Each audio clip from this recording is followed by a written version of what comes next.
जगन्नाथपुरी में लक्ष्मी जी भ्रमण कर रही थीं।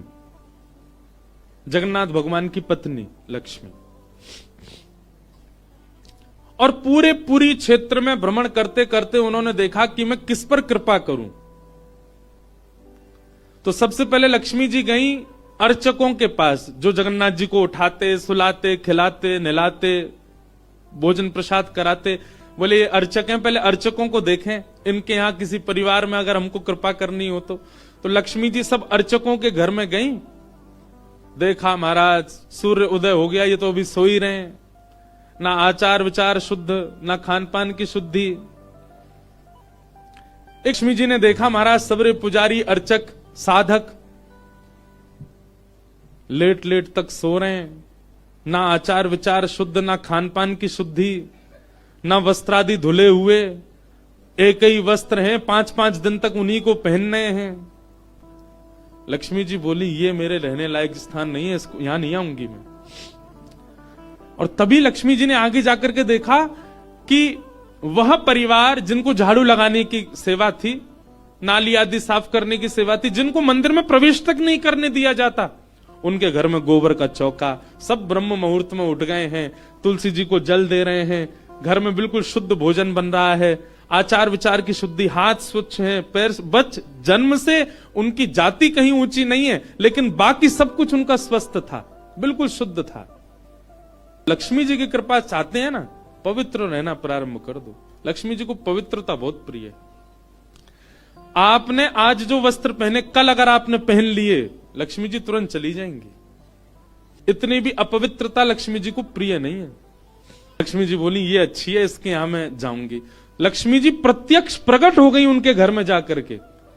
अब वे तो बेचारे छोटे मोटे लोग, बेचारे ज्यादा धनवान तो थे नहीं। उन्होंने जब देखा कि अत्यंत गहने पहन रखे हैं, ऐसी मधुर सुगंधी आ रही है, रूप देख करके नेत्रों के पलक नहीं झपके जा रहे, सबने दंडवत प्रणाम किया। बोले आपका परिचय? बोले हम जगन्नाथ जी की गृहिणी हैं, साक्षात लक्ष्मी। वे सब घर के लोग, अरे हमारे घर का तो जल भी आपके स्पर्श योग्य नहीं है, हम तो ऐसे लोग हैं, हम तो नीचे लोग हैं। ये लक्ष्मी जी बोली ये सब बात नहीं करो, हम लोग ठाकुर जी ये सब विचार नहीं करते। तुम्हारा आचरण देखो कितना शुद्ध, तुम्हारे व्यवहार कितना शुद्ध, तुम्हारी बुद्धि कितनी शुद्ध है। और सुनो, चौकी लगाओ, जो भी घर में बना है प्रत्यक्ष थाल में पधराओ, हम तुम्हारे यहां प्रसाद पा करके जाएंगे। पूरा घर भाव विवल हो गया, सबके नेत्रों में आंसू, साक्षात लक्ष्मी जी आई हैं। सबने पवाया। लक्ष्मी जी प्रेम से प्रसाद पा रही थीं। तभी जगन्नाथ जी के बगल में ही विराजती हैं सुभद्रा जी, सुभद्रा जी के बगल में विराजते हैं श्री बलराम जी। बलराम जी भ्रमण कर रहे थे पुरी में। भ्रमण करते करते वो घर घरों में झांक के देख रहे थे क्या हो रहा है। जैसे ही उस घर में झांक के देखा तो श्री लक्ष्मी जी प्रसाद पा रहे हैं। बलराम जी बोले राम राम राम राम राम राम, ये झाड़ू पोंछा बर्तन करने वाले लोग, इनके यहां पर चले जाओ, इन पर कृपा करो। पर भैया इनके यहां तो भक्ष भक्ष भी बनता होगा, मांस भी बनता होगा, और ये लक्ष्मी जी यहां बैठ करके प्रसाद पा रही, हमारी घर की बेटी, हमारी घर की बहू, बिल्कुल आचार विचार की शुद्धि नहीं रखी। नाक फूल गई, बलराम जी की नाक फूल गई। महाराज आकर के कुछ बोले तो नहीं, मंदिर में आके बैठ गए। तो लक्ष्मी जी प्रसाद बनाती हैं। जैसे ही भोग रखा गया जगन्नाथ जी के आगे, बलभद्र सुभद्रा जी तुरंत हाथ पांव धो के बैठ गए। बलराम जी अपने सिंहासन से ही नहीं उठे, नाक फुला के बैठे हैं। जगन्नाथ जी बोले भैया आ जाओ, भोग आएगा, हमें नहीं पाना, तुम लोग पाओ। क्यों, क्या हो गया? अब क्या बोले, अब तो सब आचार विचार सब खत्म हो चुका है। परमात्मा होते हुए भी हमारे यहां आचार विचार नहीं चल रहा है, तो फिर इंसान क्या आचार विचार का पालन करेगा? जगन्नाथ जी बोले भाई कोई बात पे बुरा मान गए जे, तो इनसे बात करें। जगन्नाथ जी गए, भैया कहा भयो, आप इतने उदास क्यों, इतने नाराज क्यों? सब बात बताई बलराम जी ने। बोले लक्ष्मी जी आज सुबह सुबह एक ऐसे के घर में गई और वहां जाके प्रसाद पा रही थी, बिल्कुल विचार नहीं किया, कहां शुद्धता कहां अपवित्रता। हम तो इनके हाथ का बना भोजन नहीं करेंगे। अब जगन्नाथ जी बड़ी दुविधा में पड़ गए, यदि पाऊं तो भैया नाराज बैठे, भैया कहेंगे मैं नाराज हूं, इससे को कोई फर्क नहीं पड़ा है, फिर भी पा रहा है, और नहीं पाऊं तो लक्ष्मी जी टेढ़ी टेढ़ी देख रही हैं कि मैंने बनाया, ये पा क्यों नहीं रहे। जगन्नाथ जी बोले लक्ष्मी जी को तो मना लिया जाएगा बाद में, पर ये नहीं माने ना, ये तो शेषनाग हैं, इनको ज्यादा ही क्रोध आ गया तो जोर से सिर हिला देंगे, प्रलय और हो जाएगा। जगन्नाथ जी ने लक्ष्मी जी से कहा देखो भैया नहीं पा रहे तो हम भी नहीं पाएंगे। लक्ष्मी जी बोले कोई बात नहीं। एक दिन नहीं पाया, दूसरे दिन फिर लक्ष्मी जी ने बनाया, फिर नहीं पाया, तीसरे दिन फिर लक्ष्मी जी ने प्रसाद पधराया, फिर नहीं पाया। तो लक्ष्मी जी बोली भाई कोई बात है तो हमसे बोलो सीधे, ये प्रसाद रोज छोड़ देना ये कैसा तरीका है आपका नाराज होने का। कहीं बलराम जी बोलते हुए सुन लिए लक्ष्मी जी ने कि भाई इनके हाथ का बना हम नहीं पाएंगे। लक्ष्मी जी ने जाकर के जगन्नाथ जी से कहा देखो संपूर्ण जगन्नाथपुरी में प्रसाद बनाने की सेवा हमारी, और आपके भैया कह रहे हैं कि हमारे हाथ का बना पाएंगे नहीं, जब हमारी सेवा लेनी नहीं तो फिर हम यहां क्यों रहें, इसलिए आप हमको आज्ञा दें। अब हम जहां हमारा सुख है हम वहां चले जाते हैं, हम चले जाते हैं श्री क्षेत्र से। जगन्नाथ प्रभु कुछ, अच्छा जगन्नाथ जी को भी लीला करनी है इसलिए वो कुछ नहीं बोले। अब कुछ नहीं बोले तो लक्ष्मी जी समझ गई, बोले मौन मतलब हां ही होता है। लक्ष्मी जी बोले ठीक है आप लोग शयन करो, रात्रि का समय, बलभद्र सुभद्रा जगन्नाथ जी के कपाट बंद हो गए। लक्ष्मी जी बोली अब हम जा रही हैं, और मंदिर से श्री लक्ष्मी जी चली गई। प्रातः काल ब्रह्म मुहूर्त का समय हुआ। महाराज जगन्नाथ जी बलराम जी जैसे ही उठे तो क्या पाया, नीचे फर्श पे पड़े थे। कहां सोने के सिंहासन पर सोते थे, सोने के बिस्तर पर सोते थे, बढ़िया लत्ता पहन के रहते थे, गले में स्वर्ण की मालाएं, हाथ में स्वर्ण के कड़ूला, पाम में स्वर्ण के कड़ूला आदि सब पहन के सोते थे। लेकिन लक्ष्मी चली गई तो सब चला गया। सवेरे उठे तो फर्श पे पड़े थे। बलराम जी बोले लाला जी कहा है गो, हमारे सिंहासन वगैरह कहां चले गए। ठाकुर जी बोले लक्ष्मी जी चली गई ना, लक्ष्मी तो मतलब सब होता है। बलराम जी ने अपनी तिजोरी जाकर के खोली, सबरे वस्त्र चले गए, आभूषण चले गए, सब आयुध चले गए, फटे पुराने मैले कुचैले बिना धुले महीनों के सालों के वस्त्र पड़े थे। और यही होता है, लक्ष्मी जाती है तो यही रह जाता है। लेकिन बलराम जी भी अपनी पूरी उसमें थे, बोले कि हम भी कुछ नहीं कहेंगे, ठीक है जैसे हैं वैसे रह लेंगे, कोई लक्ष्मी जी के जाने से हम पे फर्क थोड़ी पड़ रहा है। चल लाला भोजन को समय है, प्रसाद पामे। ठाकुर जी बोले कैसे प्रसाद पाएंगे, प्रसाद तो लक्ष्मी बनाती है, लक्ष्मी चली गई, खुद ही बनाना पड़ेगा। बोले हाँ हाँ तो हम पे कोई बनावी कमी, हम दोनों मिलके बनाएंगे। कृष्ण बलराम दोनों गए रसोई घर में, जाकर के देखा तो महाराज वहां से अन्न दाल चावल सब चले गए, क्यों सब लक्ष्मी से ही आते हैं। कहां तक कहें चूल्हा जलाने की लकड़ी भी नहीं बची, वो भी लक्ष्मी से ही आती है। लक्ष्मी गई और सारी श्री लेकर के चली गई अपने साथ। अब तो दर्शनार्थी आने बंद हो गए, क्यों मंदिर की श्री भी चली गई। जगन्नाथ जी और बलराम जी चुपचाप बैठे हैं अपने सिंहासन पर, भूखे प्यासे बेचारे, आंख बाहर निकल आई। बलराम जी बोले लाला, बोले हाँ 2 दिन है गए लाला, भोजन ना एक कियो, और 2 दिन पहले गुस्सा में ना एक कियो, 4 दिन है गए, और कछु है भी ना कहा करें।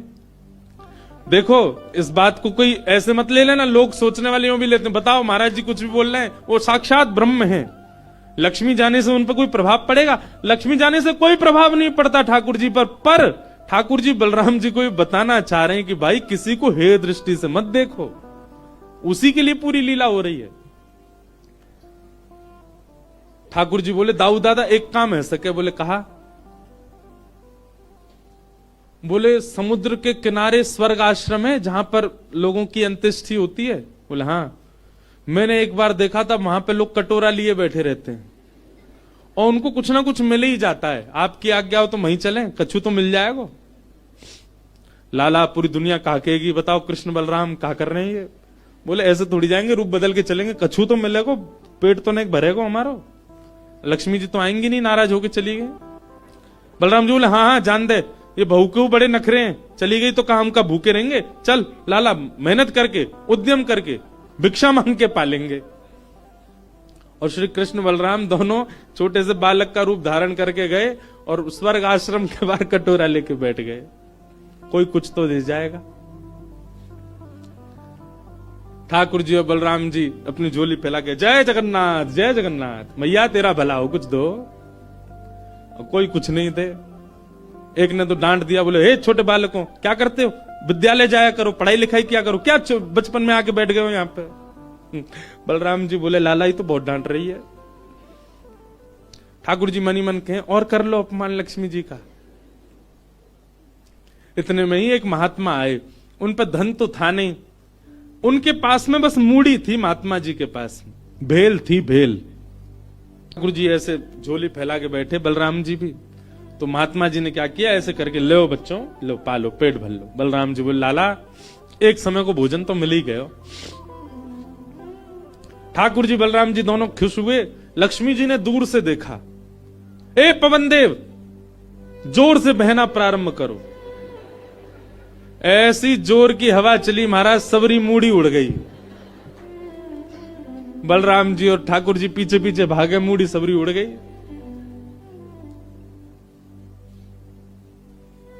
बलराम जी बोले लाला ये क्या हो गया। बोले भैया हम संकोच में कुछ कहते नहीं, आप बड़े भैया हो, पर हम एक बात कहें, ये लक्ष्मी के बिना सब हाल हो रहा है हमारा। ठीक है बहू है, आपने समझा देते, आप भी बिल्कुल नाक फुला के बैठ गए, गुस्सा है के बैठ गए, चली गई बेचारी। यदि वे प्रसन्न हो जाए तो फिर सब ठीक है जाएगा। अरे ना बेटा कोई बात नहीं, हम तो क्षमा मांग लेंगे, तेने पहले क्यों ना कही मोते। ठाकुर जी बोले अब कोई बात नहीं, अब चलते हैं, ढूंढे उनको कहां है। पूरे पुरी में ढूंढा, कहां है लक्ष्मी जी। लक्ष्मी जी उसी कन्या के घर में थी, उसी घर में थी जहां देख करके बलराम जी को हीन भावना आ गई थी। बलराम जी लेके गए, लाला यही घर में बैठी जब मैंने देखी काई। वहां जाकर के देखा तो महाराज उस घर में बिल्कुल जैसे मंदिर की रौनक होती है, ऐसी रौनक उस घर की हो रही थी। फर्श लगे हुए हैं, बढ़िया सोने चांदी के बर्तन रखे हैं, एक जगमगा रहा है मणियों से पूरा घर भवन। और बाहर बैठ करके उस महिला के जिसके ऊपर कृपा की थी लक्ष्मी, उसके बालक भर भर के सामग्री दे रहे हैं लोगों को, भोजन की सामग्री, वस्त्र ले जाओ, ये ले जाओ, कोई गरीब कन्या के लिए धन ले जाओ, राशि ले जाओ, सोने की मोहर ले जाओ। लक्ष्मी जी बैठी है घर में। ठाकुर जी बोले अब लक्ष्मी जी तो नाराज हैं, भैया एक काम करें हम भी लाइन में लग जाएं, कछु मांग लें, लेके चल दें। जैसे ही ठाकुर जी और बलराम जी लगे कतार में, भीतर से लक्ष्मी जी को देख के दया आ गई। मेरे प्राणनाथ ये चाहे तो सर्वसमर्थ हैं, परंतु बलराम जी को बताने के लिए पूरी लीला कर रहे हैं। लक्ष्मी जी तुरंत बाहर आई और दोनों को इशारा किया, आप लोग इधर आओ। बलराम जी बोले देख बहू तू नाराज मत हो, हम ते गलती है गई, और वैसे गलती तेरी भी कम नहीं, तो को नहीं जानो चाहिए ऐसी जगह। लक्ष्मी जी बोली दाऊ दादा ठाकुर जी के लिए सब अलाव है, हमारे लिए इतने बंधन। वे किसी भी भक्त पर कृपा करने जा सकते हैं, वहां पर जात पात नहीं देखी जाती, वहां पर यह नहीं देखा जाता कि भजने वाला कौन है, ब्राह्मण है, क्षत्रिय, वैश्य कौन है, सब पर वो अनुग्रह कर सकते हैं। तो फिर हमारे ऊपर इतनी रोक टोक क्यों। और किसी के जन्मगत व्यवहार से उसका पूरा जीवन नहीं आंकना चाहिए, उसके स्वभाव व्यवहार से देखना चाहिए कि वो है कैसा। कहां आप कहते हैं कि ब्राह्मण सर्वश्रेष्ठ, और वो देर देर तक सो के उठ रहे हैं, उनके यहां शुद्धि नहीं, वस्त्र 4-4 दिन तक पहन रहे हैं, एक महीना एक ही धोती में निकाल रहे हैं। आप कह रहे हैं कि वो श्रेष्ठ, और ये लोग जो इतनी पवित्रता का ध्यान रखते हैं, इन पर कृपा ना हो। हमारे अनुसार तो जो अपने कर्म से शुद्ध है वो शुद्ध है। बलराम जी और ठाकुर जी दोनों मान गए, जैसी आपकी इच्छा। बोले नहीं आज के बाद हम आपसे एक नियम चाहते हैं। क्या? बोले श्री जगन्नाथपुरी में नियम कर दीजिए। बोले क्या? जिस महाप्रसाद को ब्राह्मण पाएगा उसी महाप्रसाद को शूद्र भी पाएगा, दोनों को समान फल मिलेगा। और यहां महाप्रसाद का ऐसा नियम रखा जाए कि अगर एक ही पत्तल में दोनों बैठ करके पालें तो दोनों को समान पुण्य प्राप्त होगा। महाप्रसाद पाते ही, अन्य तीर्थों में तो बहुत साधन करने पड़ेंगे, पर पुरी में आकर के कोई एक तिनका भी यदि महाप्रसाद का पाले तो उसको सर्व साधनों का फल प्राप्त हो जाए। और किसी भी प्रकार से यह ना देखा जाए कि कौन किस वर्ण का है, वो स्वभाव से शुद्ध होना चाहिए। हम सबको हृदय लगा में, अगर ये सब आपको मंजूर हो तो मैं राजी हूं। राजी हुए और तब से श्री जगन्नाथपुरी में ये सब नियम नष्ट कर दिए गए। महाप्रभु जी सबके लिए सुलभ हो गए।